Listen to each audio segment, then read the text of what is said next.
Hey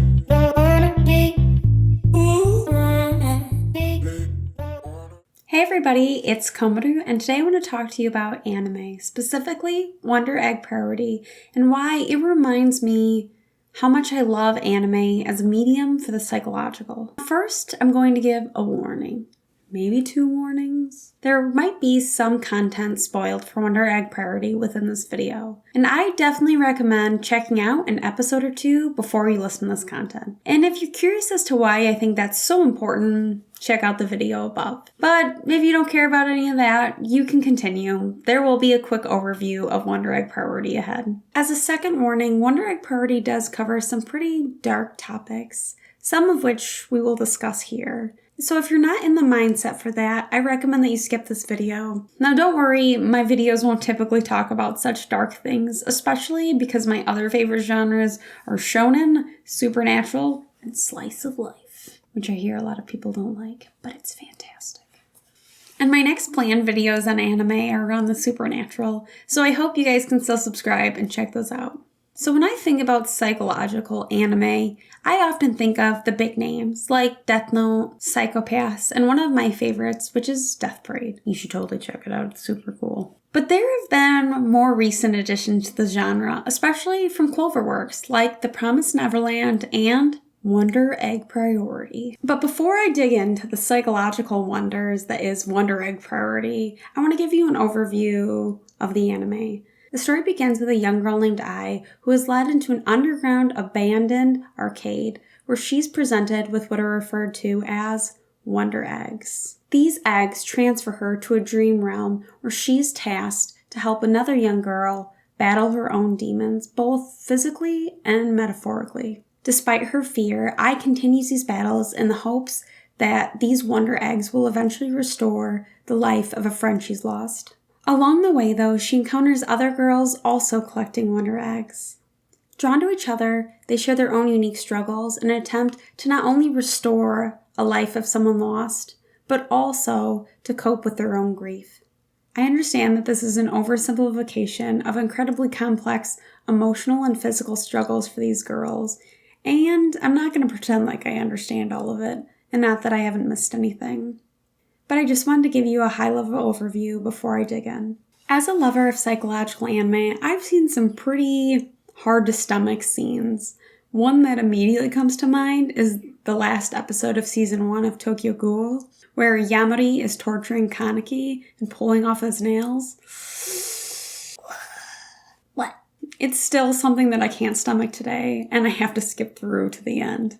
While there's a time and place for all of the horrificness that can be seen within psychological anime, Wonder Egg Priority did something different. While only 5 episodes in, Wonder Egg Priority has managed to convey incredibly difficult and complex topics without the use of gore and have still managed to get across the raw emotions of the characters. Without that gore, it makes the anime easier to consume without undermining the importance of all of these experiences. One of the ways they've done this is by using bright and dynamic animation. You could watch any second of it and you would know exactly what I'm talking about. In my experience, most psychological anime use dim or muted colors to deliver a more ominous and intense experience. As an example, Psycho-Pass leverages dark characters and scenery to project the brutality and seriousness of the storyline. Death Parade shares a similar experience. While I wouldn't change a single thing about these anime because I love them. The bright juxtaposition in Wonder Egg Priority is incredibly refreshing. There are times where dark colors are used in contrast in Wonder Egg Priority. But despite the darkness around them, the creators are sure to keep the characters bright. For example, when you first meet Ai, she's really struggling and she's currently skipping school. And one night she goes out on a walk and you see her in the midst of the dark blues and purples in her bright yellow sunflower sweatshirt with her bright blue hair. And the vibrancy of these characters really brings them to life and lights them up in such a dark and sad world. Another big example of this is the battle scenes. These are definitely something special. Rather than plunging these girls into a world of darkness with bloody and morbid battles against detailed real-life villains, the girls are provided luminous weapons that shine as they battle these monsters. Monsters that at once were real-life people that have been transformed into colorful creations. These monsters take forms that have likely been altered due to the perception of the children who experienced that trauma. This brightness doesn't take away from the morbidity of the experience, but instead exemplifies these girls' strengths in these moments and acts as a beacon of hope, not only for the girls who have jumped into these dream wells, but also for the girls they're helping with their own demons. Now, another way that these creators lift up the watchers through the horrifying and nightmarish experiences of these characters is by giving the characters some support. Now, you may not experience this, but I feel just this heart-wrenching awfulness when I see a character struggling and there's nothing I can do. I know this is a fictional world, but man, I get some pretty heavy feels in this stuff. I can't even count the amount of times I've ugly cried to anime. There's even a moment in Death Parade where this type of thing is acknowledged, where the idea of watching someone struggle without being able to intervene is incredibly difficult. This happens at one point when Chiyuki is watching these two men fight and she just can't handle it anymore because it's just breaking her heart to watch as a bystander.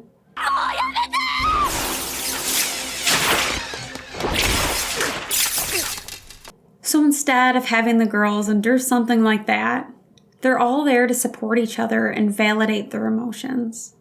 For example, you meet a girl named Momoe, and she is currently struggling not only with the loss of someone that she feels like she disappointed, but also with the insecurities that she feels of having an androgynous appearance. As she struggles with the weight of these burdens, she just begins to cry. But Ai steps in. I can't imagine this scene had I just had to watch this poor little girl cry. But this camaraderie isn't only with the girls who are buying the Wonder Eggs to save a lost loved one. This camaraderie also happens with the girls within the eggs that they're helping fight the trauma with. Because they feel not only responsibility to bring back somebody else, but to also free these girls. And I think there's just some beautiful moments where that happens.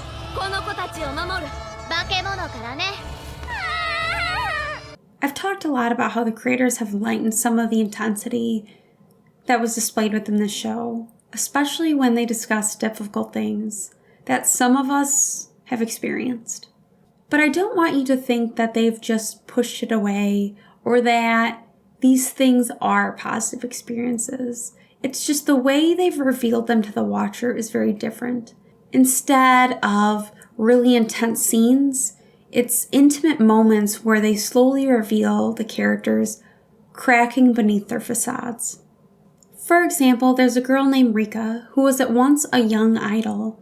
She was receiving large donations from a fan who she thought was wealthy.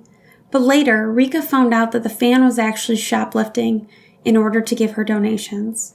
This presented Rika with a lot of guilt, but rather than confronting the girl, she called her fat and ugly and scared her away. But these chain of events unfortunately led the girl to end her own life. Now, during the show, Rika's often displayed as vain and selfish and spontaneous, often in all the wrong ways. But the creators do a good job at highlighting the truth behind all of that. During one of the journeys within the dream realm, I witnesses Rika crying at the base of the statue of the fan that she once knew. And to I, this shows that maybe the persona that Rika is displaying to everyone isn't the truth of how she feels. Not only do they show the pain that these girls feel from losing someone, but also the guilt of surviving it. As these girls learn about each other, this guilt becomes more and more prevalent to the point that they end up fighting. Not only are these girls battling the guilt, they also start questioning their own motives for taking on the Wonder Eggs. Now, I have touched on just a few of the raw emotions that are shown within the show, and I can only imagine the journey that Wonder Egg Priority is going to take us on. I don't think that I have the capability of describing the complexity of diverse issues within the show, or really possessing the ability to portray the emotions this show makes me feel. And I know that this has been a pretty serious video, but this show is absolutely fantastic, and I think it is a gem of 2020. I do want to add a disclaimer. I don't think that this is a 10 out of 10 for me, although I actually don't think I've rated anything a 10 on Mail. Not a single thing. 10 just seems so like, oh, it's just like a mountain that something can't reach. But I do think that this is a gem. But I would love to hear your opinion. Are there psychological anime that you think do these things better? Did you not like Wonder Egg Priority after you watched it? Let me know. Also, if you have any other recommendations for psychological anime, I'd love to check them out. I know that this video was a little more intense, especially based on the topic. And my future videos won't always be so intense, but it didn't feel right to add memes or silliness amidst such sensitive topics. If you like anime, or want to learn more about Japanese language or Japanese cooking, please subscribe. My next video will be on resources for learning Japanese, so I hope you all can check it out. But to add just a little bit more seriousness to this, below in the description I've included a few foundations that I know about that support those dealing with these types of traumas, at least within the US. Now, they're not sponsors or anything. I just want to let people know that if you are struggling with any of the topics that have been brought up or know anybody that has been, that there are resources out there for you. Now, until then, bye everybody. Komaru out.